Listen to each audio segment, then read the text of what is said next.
Terkait penanganan COVID, Aha. ya, ini sangat apa ya?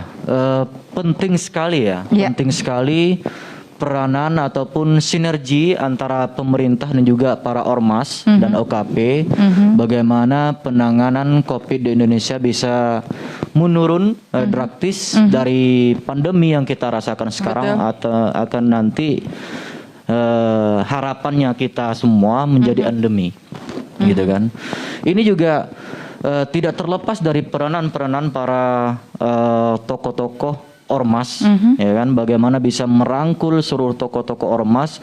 Karena apa? Karena masyarakat Indonesia ini kan memang dari dulu, dari zaman kemerdekaan dulu, ini tak terlepas dari peranan para ormas untuk memerdekakan Indonesia, Betul. untuk merubah suatu bangsa. Iya. Itu tidak terlepas dari peranan para ulama. Iya. Seperti Nahdlatul Ulama, Betul.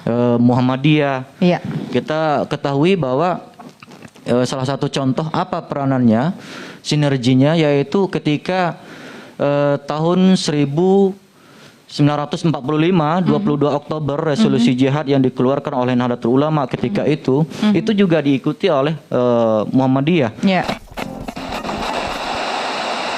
Komunikasi ya, contohnya kita pimpinan pusat, kita komunikasi dengan para menteri, terus Mabes Polri, TNI untuk mendapatkan semacam jatah vaksin lah gitu kan untuk di daerah kita lempar ke daerah. Contohnya beberapa waktu yang lalu kita komunikasi dengan pemerintah pusat untuk bagaimana rekan-rekan di wilayah, seluruh wilayah untuk melakukan vaksin di berbagai macam titik gitu. Contohnya di NTB, di Bengkulu, di di Kalsel, di Sulsel gitu kan, kita komunikasi. Nanti setelah mereka mengirimkan titiknya, mereka yang pimpinan wilayah tersebut juga melakukan komunikasi, pemberitahuan atau pembelajaran kepada masyarakat, dan melalui baik itu melalui media sosial berbentuk video maupun desain, bahwa meme seperti itu, bahwa pentingnya, contohnya ketika waktu pandemi baru-baru kemarin, pentingnya jaga jarak, pentingnya mematuhi protokol kesehatan, mensosialisasikan prokes yang telah ditetapkan oleh pemerintah gitu. Kita sampai ke tingkat ranting, sampai ke tingkat desa, berarti kan kita melakukan komunikasi dari pimpinan pusat.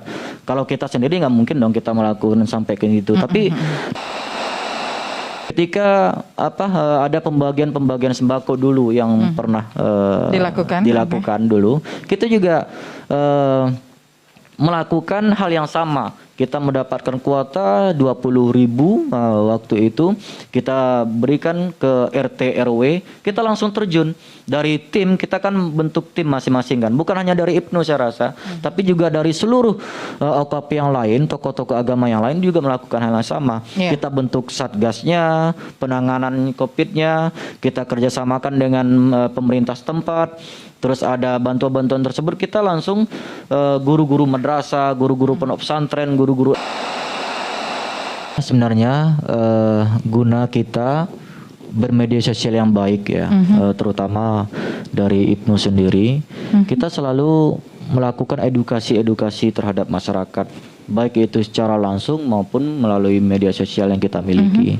Kita serukan kepada rekan-rekan di wilayah, cabang juga, untuk melakukan komunikasi yang aktif ya, terhadap masyarakat yang mungkin mereka membutuhkan pendampingan ataupun penjelasan yang berkaitan dengan vaksin itu sendiri ataupun COVID itu sendiri. Bahwa edukasi COVID penyampaiannya seperti apa dari ormas? Ini juga harus, maksudnya kita harus kerja sama-sama lah, sama-sama kerja dengan masyarakat, ya kan, saling berdampingan, saling sinergi, saling kolaborasi, bagaimana ya kan COVID ini betul-betul cepat berakhir, cepat berlalu, sehingga kita semuanya, baik itu dari segmen ekonomi maupun pendidikan, bisa berjalan seperti semula. Itu yang kita harapkan. Ini kan gitu, ketika ngumpul gitu, itu juga dari penyampaian oleh kader IPNU ataupun IPPNU terhadap ke keluarganya nanti otomatis juga menyampaikan ke yang lain, bahwa penting proses vaksinasi ini dilakukan di seluruh wilayah, bahwa warga Indonesia itu sangat penting sekali untuk divaksin. Gitu. Seperti yang sampaikan tadi, agar apa? Agar pandemi yang kita rasakan sekarang ini segera menjadi endemi. Artinya ya kita anggap bisa lah nanti kalau kita sudah berapa puluh persen divaksin semua di Indonesia, ya kan, kita anggap luar biasa. Kan seperti itu yang kita harapkan, agar apa? Proses ekonomi bisa berjalan dengan lancar, ya kan? Proses pembelajaran, belajar mengajar baik Bisa itu pun di kembali normal. kampus kembali normal, ini yang kita harapkan.